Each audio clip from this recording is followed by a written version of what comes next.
大千世界无奇不有，这只猫竟然出家当了和尚。只见它挂着佛珠，和僧人一起念念有词，虔诚地端坐在佛祖面前。这一拜就是整整4年。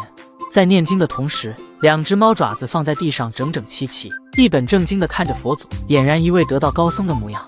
这里的和尚说他十分的虔诚，即使众人离开后，他依旧打坐祈祷，甚至有时候一待就是大半天。不仅如此，自从橘猫出家后，从不吃荤腥。这天，一位前来进香的施主给猫咪带来了礼物，一大碗的麦当劳炸鸡腿，香喷喷的味道，连和尚看到都垂涎3尺了。偏偏猫咪却视而不见，甚至一脸的嫌弃。信徒们见状，都啧啧称奇，暗暗夸赞猫咪的修行高深。当了和尚的猫咪就是不一样啊，看到俗猫所喜欢的美食，竟然丝毫没有动心，真是一个百年不遇的得道高猫。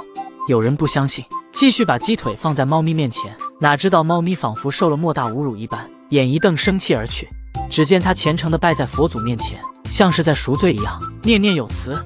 猫咪饿了，就会跑到门口的草坪上吃一些青草充饥。只见猫咪吃草时的样子，似乎比吃肉还香。午饭就这么简单完成了。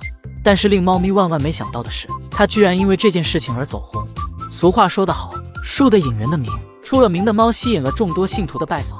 寺庙里一下子香火旺盛，看猫的人比拜佛的人还多。有人甚至认为这是佛祖感化的宠物，来客们不分青红皂白，对着猫咪就是一顿朝拜。那究竟是什么原因让猫咪削发为僧，又如此虔诚礼佛的呢？原来是4年前的一天，猫咪病倒在寺庙门口奄奄一息，刚好被僧人们看到，于是便把它救回了庙里。打那以后，猫咪就和佛祖有缘，每天和僧人们一起吃斋念佛，打坐修禅。如果这时候有人打扰它，猫咪就会轻摇着尾巴，示意来人肃静下来。每天做完功课之后，大家都会出门呼吸一下新鲜空气，而这时猫咪也会出去放松一下。僧人说，猫咪不仅不吃荤腥，而且从不杀生，哪怕有蚊虫叮咬它，都不会去拍打伤害它们，而是静静地等待着它们自行离去。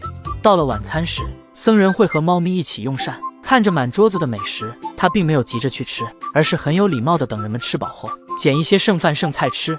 当僧人喂它时，猫咪竟然泪流满面，可能是又想起了当初人们救它时的场景，真是一只懂得感恩的猫。不过这是棒子们的故事，我看着肥头大耳的猫咪，真的很怀疑，不吃肉的猫能吃这么胖吗？猫咪真的不吃荤腥，你相信吗？反正我不信。